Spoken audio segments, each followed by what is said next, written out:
Hello friends, welcome to my YouTube channel Lakshya Rajasthan. दोस्तों, REET level 2 SS के लिए मैंने पहला पार्ट अपलोड किया है, तो मुझे आशा है वो आपको अच्छा लगेगा और आप मुझे ज़रूर सजेस्ट करेंगे कि और कैसे हम स्कोर अच्छा करें, ताकि आपको बुक पढ़ने की आवश्यकता नहीं पड़े और आपका काम भी हो जाए और ईश्वर करे आपका सिलेक्शन भी हो। तो इससे जो मुख्य ध्येय है हमारा वो पूरा हो सके। दोस्तों, आज हम कक्षा 7 का एसएस का दूसरा पार्ट पढ़ते हैं। ये पार्ट अपेक्षाकृत ज़्यादा महत्वपूर्ण और महत्वपूर्ण है, क्योंकि इसमें बहुत सारा मैटर दिया हुआ है दोस्तों, और आप आने वाली 2 या 3 या 4 परीक्षाओं में इस पार्ट से निश्चित रूप से एक आध क्वेश्चन ज़रूर देखेंगे। हो सकता है आपकी इसी परीक्षा में हो।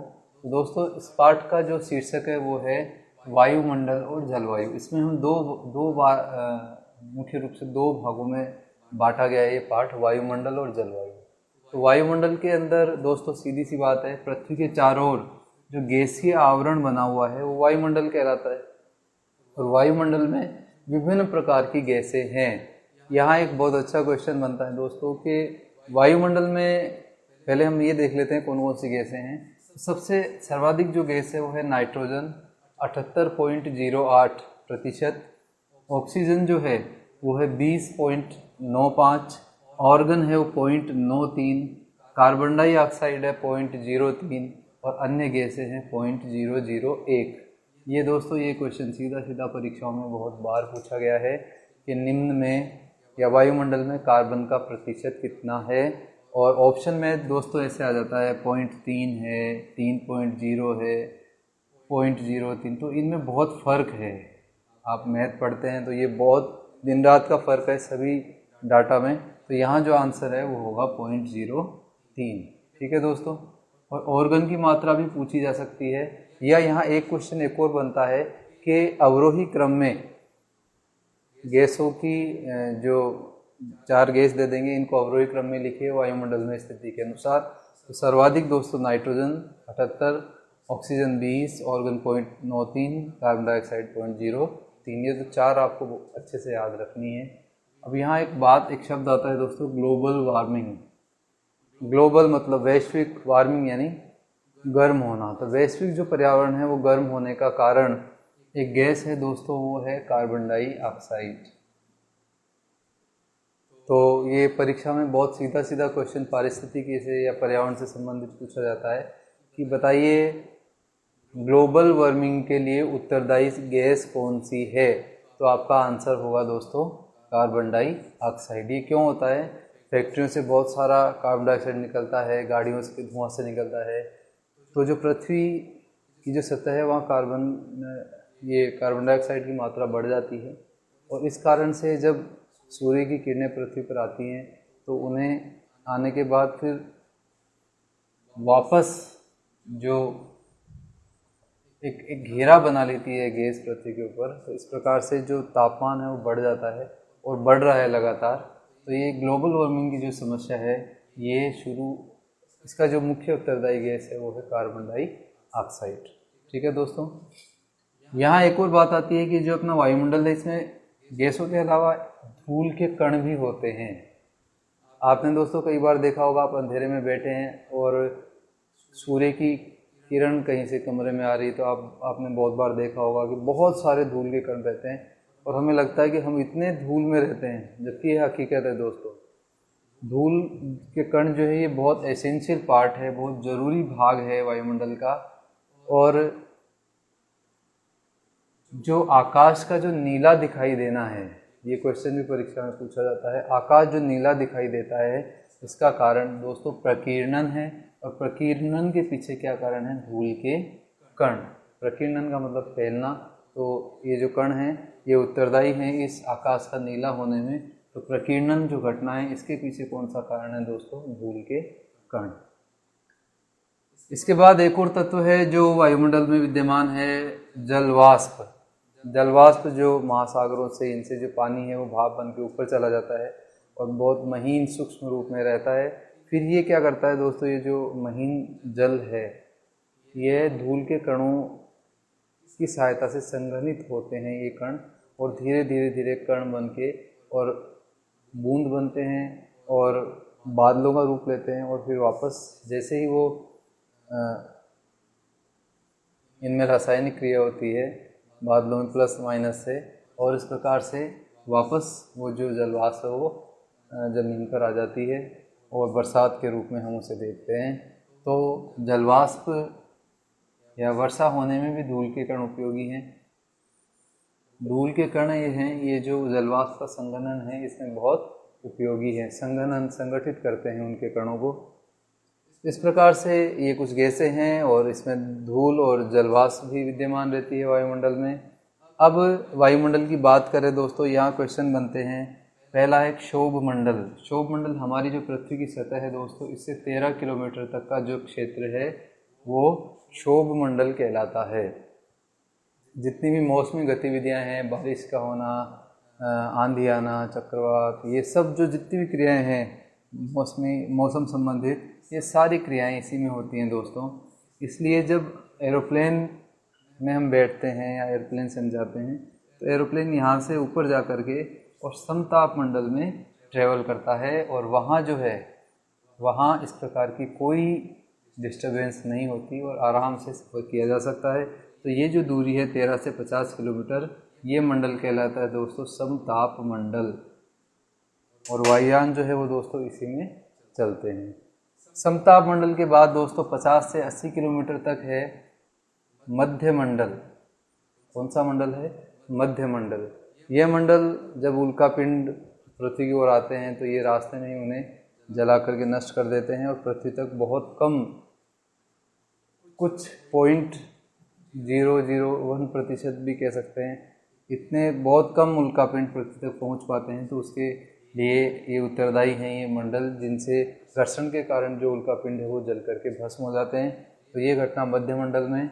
इसके बाद 80 से 400 किलोमीटर तक का जो क्षेत्र है ये आयन मंडल कहलाता है दोस्तों। जो रेडियो की जो फ्रीक्वेंसीज हैं, जो रेडियो के जो संदेश हैं, वो आयन मंडल तक जा कर के और फिर वापस पृथ्वी तक आते हैं। तो इस प्रकार की जो जितनी भी ये रेडियो संबंधित ये जितनी भी क्रियाएं हैं ये सब आयन मंडल में संपादित होती हैं। इसके बाद दोस्तों बही मंडल आता है, जिसमें हाइड्रोजन और नाइट्रोजन गैस पाई जाती है, और यह बहुत विरल है और इसके बारे में अभी शोध होना बाकी है। आगे चलते हैं और अब हम पढ़ेंगे दोस्तों मौसम और जलवायु के बारे में। तो देखिए, जैसा कि मौसम जो है, मौसम और जलवायु में बहुत सूक्ष्म फर्क है दोस्तों। कैसे कि जो मौसम शब्द है यह अल्प समय में जो पर्यावरणीय दशाएं होती हैं या जो वायुमंडल की दशा जो अल्प समय में किसी निश्चित स्थान के लिए होती है वो मौसम कहलाती है। और यदि दीर्घ काल तक यदि हम उसका अध्ययन करते हैं या किसी दीर्घ काल तक यदि उसको हम देखते हैं किसी परिप्रेक्ष्य में, तो वो जलवायु बन जाती है। इस प्रकार मौसम जहाँ अल्प समय को सूचित कर रही है, वहीं जलवायु दीर्घ समय को। अब इन सब में कुछ तत्व हैं, तो उन तत्वों के बारे में हम जानकारी करते हैं। सबसे पहले दोस्तों तापमान। तापमान दिन और रात में जो तापमान है उसमें भिन्नता होती रहती है पृथ्वी में। पृथ्वी पर जब सूर्य की किरणें पड़ती है दिन में तो तापमान में वृद्धि होती है, तो जो लघु तरंगों के रूप में ये संचय करती है ऊर्जा का, और रात को दीर्घ तरंगों के रूप में ये ऊर्जा वापस विकिरित करती है। इस कारण से जो पृथ्वी का तापमान है दिन और रात का वो एक जैसा बना रहता है। इसी प्रकार से जो ऋतु परिवर्तन है दोस्तों, इससे भी तापमान में बदलाव आते हैं। ऋतुओं के अनुसार सर्दियों में तापमान कम हो जाता है, गर्मियों में तापमान ज़्यादा हो जाता है। और तापमान का जो मापक है ये दोस्तों है थर्मामीटर। थर्मामीटर एक यंत्र है जिसके द्वारा हम तापमान का मापन करते हैं। तो आप याद रखिएगा, ये मैंने अभी बताया लघु और दीर्घ तरंग। ठीक है दोस्तों। इसके बाद एक शब्द आता है वायु दाब। यहाँ एक बहुत अच्छा क्वेश्चन बनता है दोस्तों इस लाइन में, जो परीक्षा में आ सकता है। वायु दाब क्या होता है? पृथ्वी के गुरुत्वाकर्षण बल के कारण जो चारों ओर जो वायु होती है वो पृथ्वी के ऊपर दबाव बनाती है। तो यह जो दबाव होता है दोस्तों, ये सर्वाधिक, ध्यान रखिएगा, सर्वाधिक जो दबाव है यह समुद्र तल पर बनाती है। बहुत अच्छा क्वेश्चन है, परीक्षा में प्रश्न आ सकता है कि बताइए वायु दाब सर्वाधिक कहाँ हम देख सकते हैं या कहाँ देखा जा सकता है। तो जो वायुमंडल का या वायु का जो दाब है वो सर्वाधिक कहाँ दिखेगा दोस्तों, समुद्र के तल पर। ठीक है, और इसको जो मापने का जो इकाई है वो है मिलीबार। थर्मामीटर जो इकाई है वो तापमान को मापती है, और वायु का जो दबाव है उसको मापने के लिए मिलीबार जो इकाई है ये काम में ली जाती है। इसके बाद एक और शब्द आता है वायु की गति। देखिए दोस्तों, वायु की गति क्यों होती है थोड़ा सा मैं आपको बता देता हूँ, ये पवन में हम देखेंगे।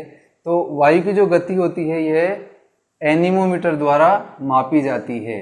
तो ये 3 शब्द आ गए हैं, एक तो थर्मामीटर जिससे हम तापमान देखते हैं, मिलीबार से हम वायुदाब देख सकते हैं कितना है, या वायुदाब को मापने की इकाई हो गई, एनीमोमीटर द्वारा हम वायु की गति जानते हैं।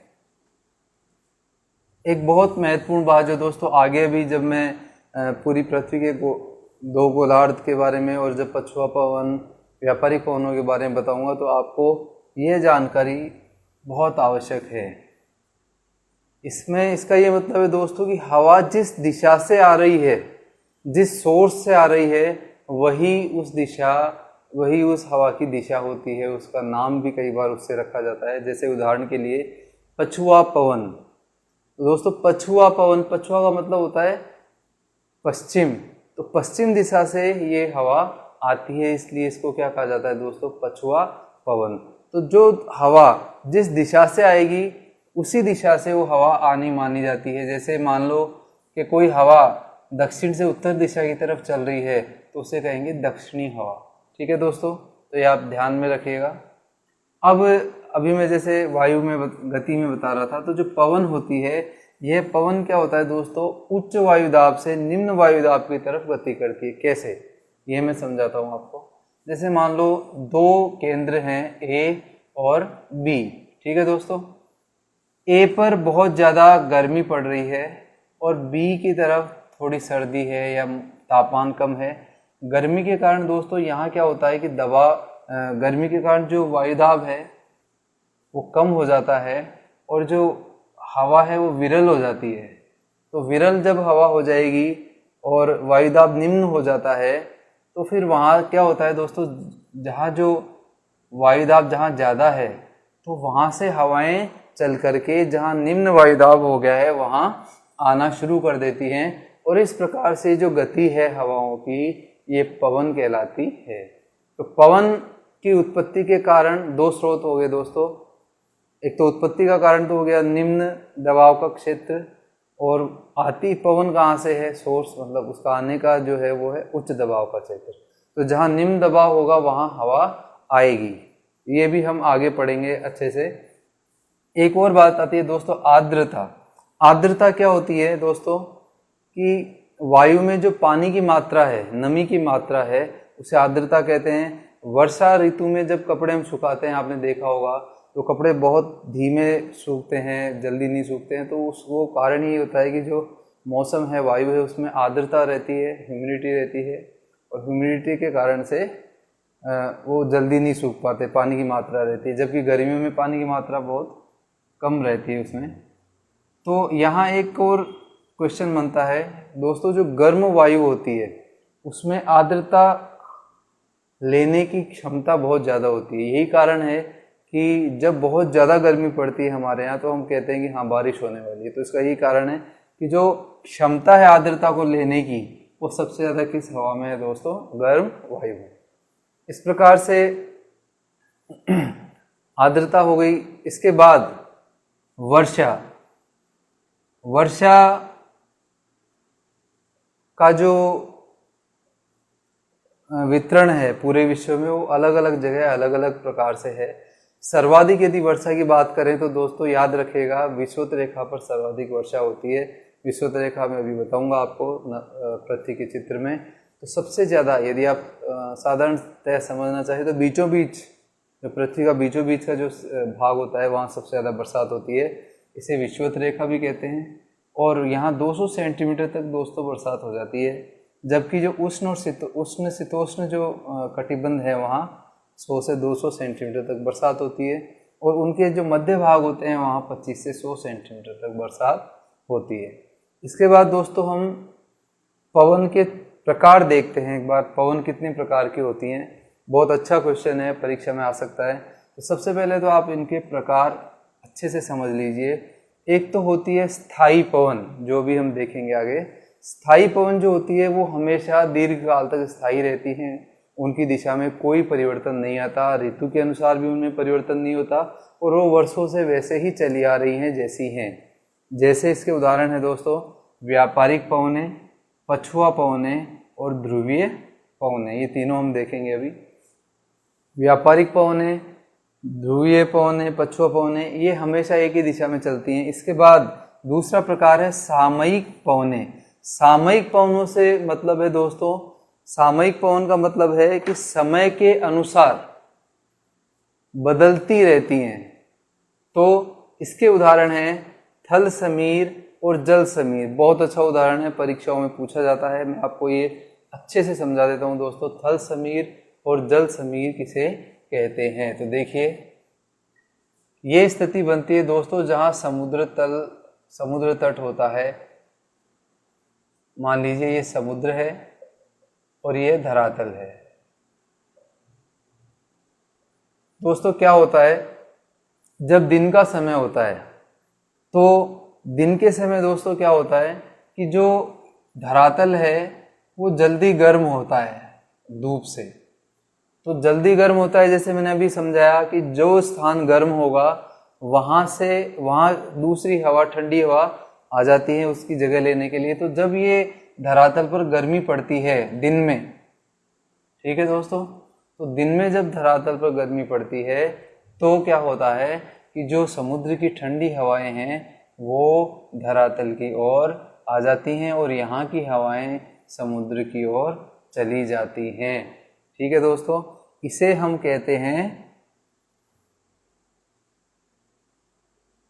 जल समीर। क्या कहेंगे दोस्तों, जल समीर।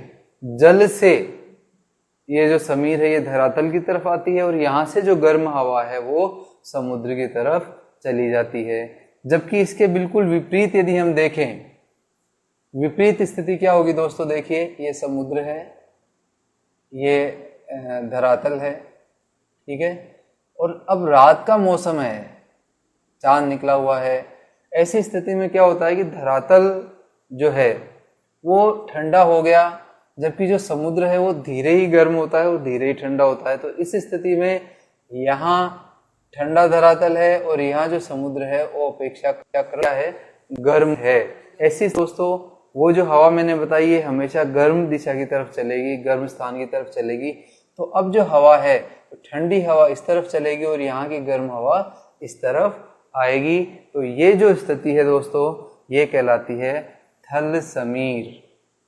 ठीक है, बिल्कुल कंफ्यूज आप ना हो, थल समीर और जल समीर।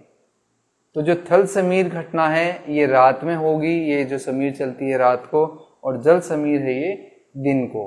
अब इसको याद कैसे रखें कि हमें बिल्कुल भी कंफ्यूजन ना हो, तो इसका एक सीधा सा तरीका है, मछुआरा होता है दोस्तों, वो मछुआरा क्या करता है, दिन में तो चला जाता है वो जल में और रात को वापस अपने घर में आ जाता है। इसका मतलब क्या हुआ, देखिए दिन में वो कहाँ जाता है, समुद्र में। तो दिन में जो चलेगी वो कौन सी चलेगी दोस्तों, जल समीर।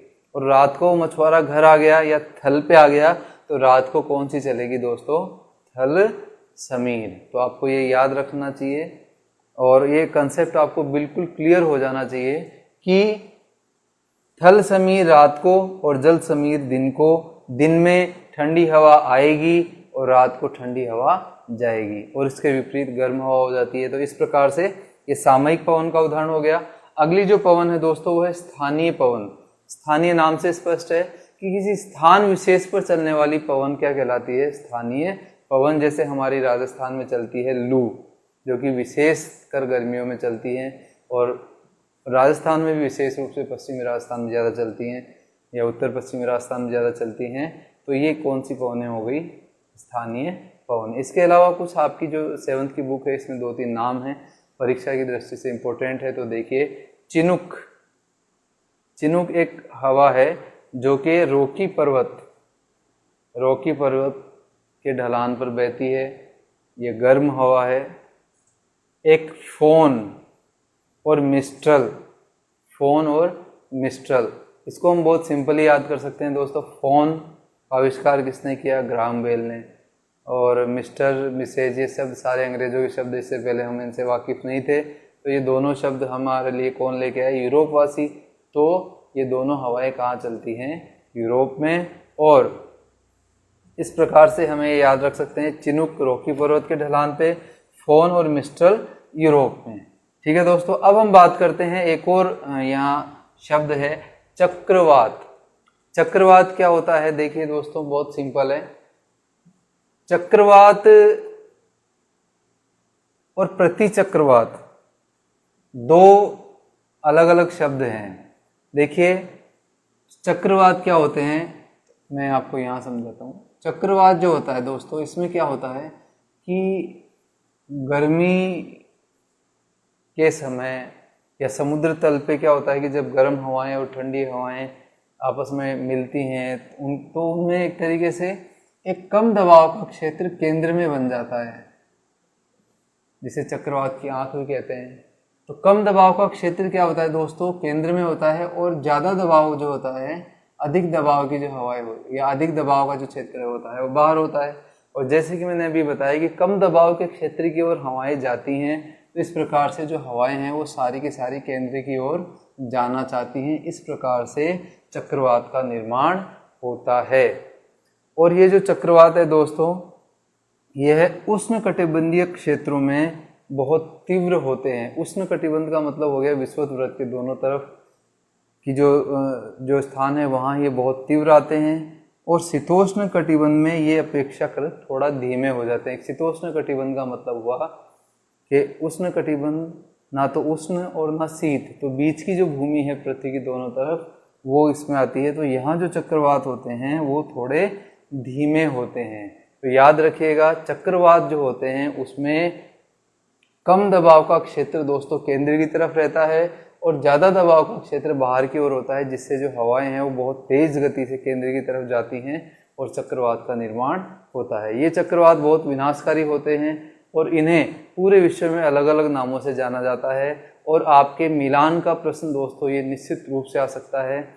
और अदरवाइज सीधा भी पूछ सकते हैं कि ऑस्ट्रेलिया में जो चक्रवात आते हैं उन्हें क्या कहा जाता है, भारत में चक्रवात जो आते हैं उन्हें क्या कहते हैं, और जापान में जो आते हैं उन्हें क्या कहते हैं। तो आप देखिए, ये भी 7th की बुक में दे रखा है, बहुत अच्छा क्वेश्चन है। देखिए, सबसे पहले आता है हरिकेन। हरिकेन कहा जाता है अमेरिका में, याद रखिएगा, हरिकेन अमेरिका। ठीक है दोस्तों, हरिकेन कहा जाता है अमेरिका में कहते हैं। टॉर्नेडो ये कहा जाता है मेक्सिको और कैरेबियन सागर, अर्थात अमेरिका के दक्षिण की तरफ का जो भाग है वहाँ इन्हें कहते हैं टॉर्नेडो। ठीक है, चीन और जापान, ये जो अपने एशियाई देश हैं, यहाँ इन्हें कहा जाता है टाइफून। ठीक है दोस्तों, टाइफून। ऑस्ट्रेलिया में कहा जाता है विली विली। और भारत में, भारतीय उपमहाद्वीप में कहा जाता है चक्रवात। एक बार पुनः रिपीट कर देता हूं क्योंकि बहुत अच्छा क्वेश्चन है दोस्तों। यूएसए अमेरिका में तो कहते हैं इसे हरिकेन, टॉर्नेडो कहते हैं मेक्सिको और कैरेबियन सागर में क्षेत्र में, और टाइफून कहते हैं चीन और जापान में, विली विली कहते हैं ऑस्ट्रेलिया में, और चक्रवात कहते हैं भारतीय महाद्वीप में। भारतीय उपमहाद्वीप का जो ये क्षेत्र है यहाँ इसे चक्रवात कहते हैं। एक और शब्द आता है दोस्तों, चक्रवात के साथ प्रति चक्रवात और चलता है। अब प्रति चक्रवात क्या होता है, तो चक्रवात जैसे कि मैंने अभी बताया इस तरफ, तो प्रति चक्रवात क्या होता है दोस्तों, देखिए जैसे कि मैंने अभी बताया, ये जो केंद्र है इसकी तरफ जो हवाएं आ रही हैं तो ये स्थिति बनती है चक्रवात में, जबकि इसके विपरीत स्थिति बनेगी प्रति चक्रवात में। इसमें क्या होगा दोस्तों, कि जो कम दबाव का क्षेत्र है वो बाहर की ओर होता है और अंदर होता है अधिक दबाव का क्षेत्र। बिल्कुल विपरीत, चक्रवात में कम दबाव का क्षेत्र अंदर बनता है केंद्र में, जबकि प्रति चक्रवात में केंद्र में अधिक दबाव का क्षेत्र होता है। इस कारण से जो हवाएं हैं वो बाहर की तरफ गति करती हैं, कम दबाव की तरफ। इस प्रकार से बिल्कुल विपरीत स्थिति हो गई दोनों की। ठीक है दोस्तों, याद रखिएगा आप, प्रति चक्रवात में जो कम दबाव का क्षेत्र होता है वो बाहर होता है, जबकि चक्रवात में ये अंदर की तरफ होता है। चक्रवात बहुत खतरनाक होते हैं, जबकि प्रति चक्रवात ज़्यादा कुछ विशेष नुकसान नहीं करते हैं।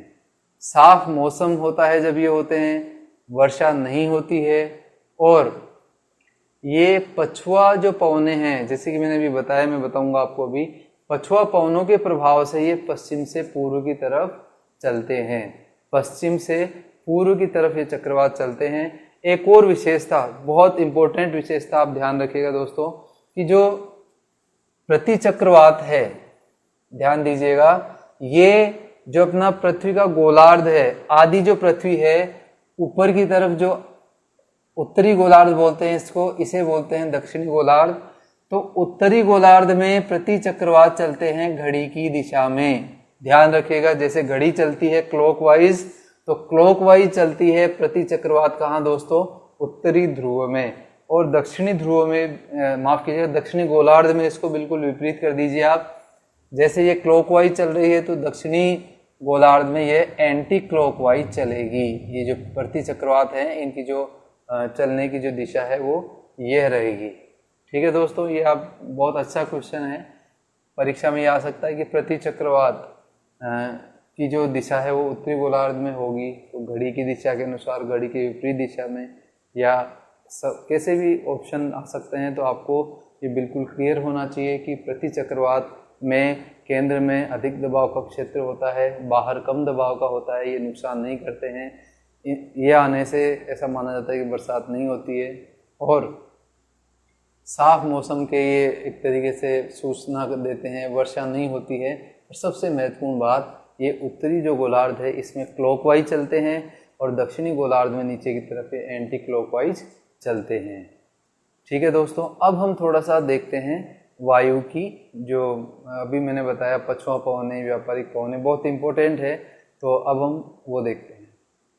तो फ्रेंड्स, जैसे कि मैंने बताया आपको, ये हमारी प्यारी पृथ्वी, और इस प्यारी पृथ्वी पर बीचों बीच से जो रेखा जा रही है दोस्तों, इसे कहते हैं विषुवत रेखा।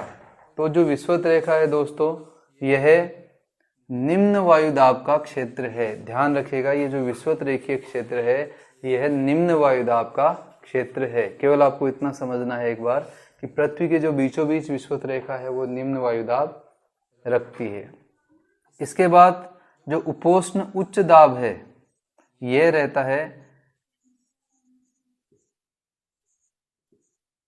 यहाँ इस जगह, जिसे हम कह सकते हैं कि शीतोष्ण कटिबंध में आता है, ये ऊपर और नीचे। यहाँ पर जो होता है दोस्तों, यहाँ पर उपोष्ण जो कटिबंध है इसमें उच्च दाब रहता है। यहाँ पर ये जो जगह है यहाँ पर उच्च दाब रहता है, ठीक है, और बीचों बीच निम्न दाब रहता है, और यहाँ जैसे कि मैंने बताया उच्च दाब रहता है। और ये जो उपध्रुवीय जो क्षेत्र हैं, उपध्रुवीय जो कटिबंध है, यहाँ वापस से निम्न दाब होता है, निम्न दाब। और जो ध्रुवीय दोनों तरफ जो ध्रुव है, उत्तरी ये दक्षिण ध्रुव है और ये उत्तरी ध्रुव है, यहाँ पर उच्च दाब होता है। तो जैसे कि मैंने अभी दाब का आपको समझाया था कुछ देर पहले, दाब का सीधा सा हिसाब है दोस्तों, जहाँ दाब कम होगा हवा उस तरफ जाएगी। कोरियोलिस एक बल है, इस बल के कारण ये जो हवाएं हैं ये गति करती हैं। और एक फेरल का नियम है दोस्तों, ये जो नियम है ये बताते हैं कि किस प्रकार से जो पवनें हैं ये अपनी दिशा परिवर्तन करती है, जो क्या क्या कारण है इसमें। पृथ्वी की घूर्णन गति है, और पृथ्वी की जो स्थान विशेष की जो अक्षांशीय स्थिति है, ये इसमें कारण होते हैं इन पवनों के लिए। तो देखिए, सबसे पहले हम देखते हैं व्यापारिक पवन। जैसे कि मैंने स्थायी पवन में बताया अभी, व्यापारिक जो पवन होती हैं दोस्तों, यह निम्न दाब की तरफ चलती हैं। देखना, ये विषुवत रेखा है और ये उच्च दाब है, तो यहाँ से जो हवाएं हैं वो इस तरफ चलेंगी, ठीक है, निम्न दाब की तरफ, और इनकी दिशा ये रहती है तिरछी, ठीक है। और अगर हम उत्तरी गोलार्ध की बात करें तो इनकी दिशा इस प्रकार से रहती है। तो अगर परीक्षा में प्रश्न आए, बहुत इंपॉर्टेंट टॉपिक है इसलिए मैंने ये अलग से बनाया है, तो देखिए परीक्षा में यदि प्रश्न आए कि बताइए उत्तरी गोलार्ध में व्यापारिक पवनों की दिशा है, उत्तरी गोलार्ध में व्यापारिक पवनों की दिशा है, तो जैसे कि मैंने अभी कुछ देर पहले बताया कि हवा जहाँ से आती है वो उसकी दिशा है।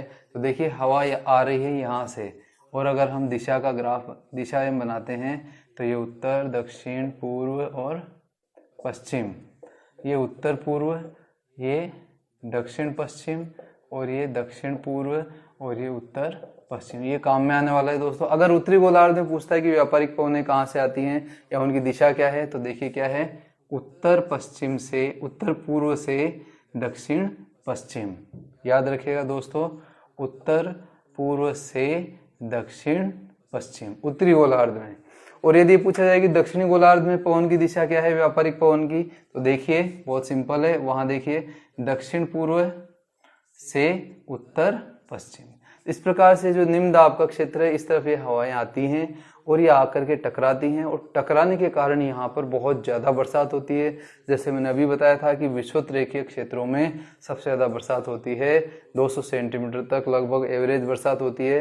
तो ये जो संवहनीय वर्षा है, इसका कारण ये व्यापारिक पवनें भी हैं। इसके बाद दूसरी हम बात करते हैं दोस्तों पछुआ पवन। नाम से जैसे अभी मैंने थोड़ी देर पहले बताया, पछुआ का मतलब होता है पश्चिम। तो ये दिशाएं देखिए, इस तरफ पूर्व है, इस तरफ पश्चिम है, तो ये हवाएं ऐसे आती हैं, पूर्व से, माफ कीजिएगा, पश्चिम से आती हैं, इस कारण इनको पछुआ हवा कहते हैं। लेकिन इनका जो, ये अभी मैंने जो बल बताए, इन बल के कारण क्या होता है, इनका विक्षेप हो जाता है, और ये निम्न दाब की तरफ उच्च दाब से, देखो उच्च दाब यहाँ है, निम्न दाब यह है, तो हवा इस तरफ आएगी, निम्न दाब, उच्च दाब यहाँ है, निम्न दाब यहाँ है, तो ये पछुआ पवन निम्न दाब की तरफ गति करेंगी।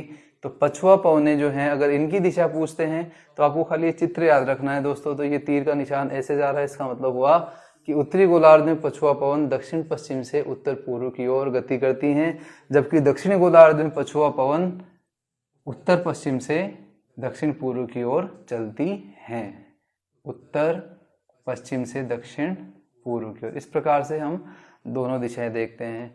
और ये जो पछुआ पवनें हैं, ये दोस्तों हमारे जो पृथ्वी का धरातल है उसकी एक विशेषता है कि उत्तरी गोलार्ध में अपेक्षाकृत ज़्यादा स्थल भूमि है और दक्षिणी गोलार्ध में महासागर ज़्यादा है। इसलिए जो दक्षिणी गोलार्ध है, इसमें पछुआ पवनों का जो विकास है बहुत अच्छे से हुआ है, और बहुत सही, मतलब ये अपने नाम के हिसाब से जो पछुआ पवन को यदि हम कहें कि श्रेष्ठ विकास किस गोलार्ध में हुआ है, तो दक्षिणी गोलार्ध में। ठीक है दोस्तों, यहाँ पर क्या है, जैसे आपको पता है कि 0 से लेकर के 90 डिग्री तक रेखाएं होती हैं, अक्षांश रेखाएं। तो जो 40 डिग्री तक, 40 डिग्री पे जो अक्षांश रेखाएं हैं, इन पछुआ पवनों के कारण उन्हें कहा जाता है गरजता चालीसा। क्या कहते हैं दोस्तों, गरजता चालीसा, प्रचंड पचासा और चीखता साठा। ये सारे नाम नाविकों द्वारा दिए गए हैं, क्योंकि ये हवाएं बहुत उनके लिए बहुत खतरनाक होती हैं, इसलिए उन्होंने ये नाम दिए हैं पछुआ पवन को। दक्षिणी गोलार्ध में गरजता चालीसा, प्रचंड पचासा और चीखता साठा। इस प्रकार से ये किन हवाओं के प्रकार हैं दोस्तों, पछुआ पवन के।